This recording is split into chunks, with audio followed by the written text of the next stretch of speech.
ये स्टोरी अली और उसके जंगल के दोस्तों रामू, चिंटू और सिम्बा की है। अली एक दिन खेलते हुए जंगल की तरफ चला गया। उसका दिल जंगल की खोज करने का था, क्योंकि उसने सुना था कि जंगल में कुछ अजीब चीजें होती हैं। अली जंगल के अंदर चला गया, जहां उसने रामू, चिंटू और सिम्बा को देखा।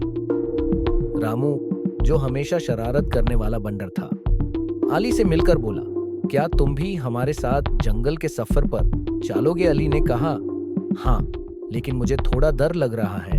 जब अली और उसके दोस्तों का सफर शुरू हुआ तो एक बड़ा सा दरिया आया।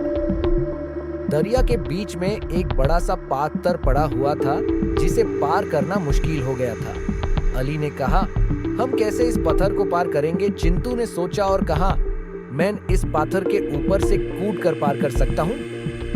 लेकिन चिंटू थोड़ा छोटा था, तो उसने रामू से मदद करने को कहा। रामू अपनी चालाकी से पत्थर के आसपास घूमा और फिर सिम्बा की मदद से उन्होंने पत्थर के ऊपर एक रास्ता बनाया। सिम्बा ने अपनी ताकत से पत्थर को हिला दिया ताकि बाकी उसके ऊपर से आसानी से चल सके। अली ने सिम्बा को देखा और सोचा, ये सिम्बा कितना मजबूत है। जंगल के रास्ते में सिम्बा, चिंटू, रामू और अली को काफी मुश्किलें सामना करनी पड़ती है, लेकिन किसी ने भी हार नहीं। अली ने सीखा कि दोस्ती, हिम्मत और टीम वर्क से कोई भी मुश्किल आसान हो सकती है। ये दोस्त एक साथ हो गए और सब मिलकर दोस्ती का इजहार करते हुए अपने सफर को खत्म करते हैं। अली ने समझा कि अगर हम अपने दोस्तों की मदद करते हैं और हिम्मत नहीं हारते हैं तो सब कुछ मुमकिन हो जाता है।